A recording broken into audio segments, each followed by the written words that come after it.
शिवाजी के नेतृत्व ने कहा, इतिहास से सीखो, इतिहास से सीखने की आवश्यकता है। पढ़ो राजपूत क्यों हारे। राजपूत इसलिए हारे क्योंकि उन्होंने युद्ध को ही सब कुछ समझ लिया। जीवन चला जाए पर पीठ नहीं दिखाना है, भागते हुए पर हमला नहीं करना है, निहत्थे पर वार नहीं करना है। अगर युद्ध के परिणाम हमारे अनुकूल नहीं है, संधि नहीं करना है, भले जान चली जाए। शिवाजी ने कहा सब बेकार चीजें हैं, जैसे को तैसा। ये नियम तब कारगर हैं जब सामने वाला उन मूल्यों को, उन एथिक्स को मानता हो।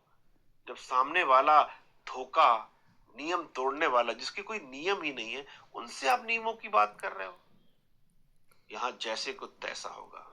लगेगा परिस्थितियां अनुकूल नहीं है, भाग जाएंगे, छिपकर हमला करेंगे, रात में हमला करेंगे, जैसे को तैसा।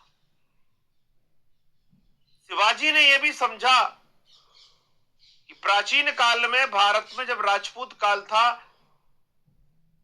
तो विदेशी आक्रमण से लड़ने की जिम्मेदारी क्षत्रियों की थी। अधिकांशतः ब्राह्मण व शूद्र युद्धों से दूर रहे। वर्ण व्यवस्था ने कहा क्षत्रिय जीव देश की रक्षा करेगा। अरे हमला देश पर हो रहा था। गजनवी, गौरी, मोहम्मद बिन कासिम ये देश पर हमला कर रहे थे, क्षत्रिय पर नहीं कर रहे थे। पर हमने इस बात को महसूस नहीं किया। हम अपने अलग अलग भागों में बटे रहे और लड़ने की जिम्मेदारी क्षत्रिय को दी।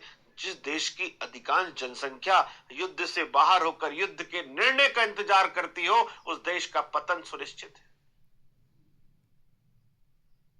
क्या ये हमला ब्राह्मण पर नहीं था, वैश्य पर नहीं था, शूद्र पर नहीं था, क्षत्रिय सब पर था। पूरे देश पर हमला था, बौद्ध पर, जैन पर, सब पर हमला। पर हम आपस में बटे रहे। इस बात को शिवाजी ने समझा।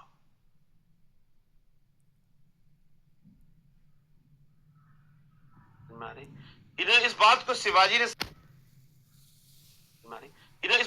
ने समझा। इसलिए शिवाजी की सेना में नाई, मेहतर, मावले सब जाति के लोग थे। उन्होंने बोला सामाजिक समरसता के बिना स्वराज्य अधूरा है, इसलिए स्वराज्य के लिए सबको साथ ले। इस तरह मराठों का उदय हुआ और शिवाजी सामने आए। ये कहानी समझ में आई आपको?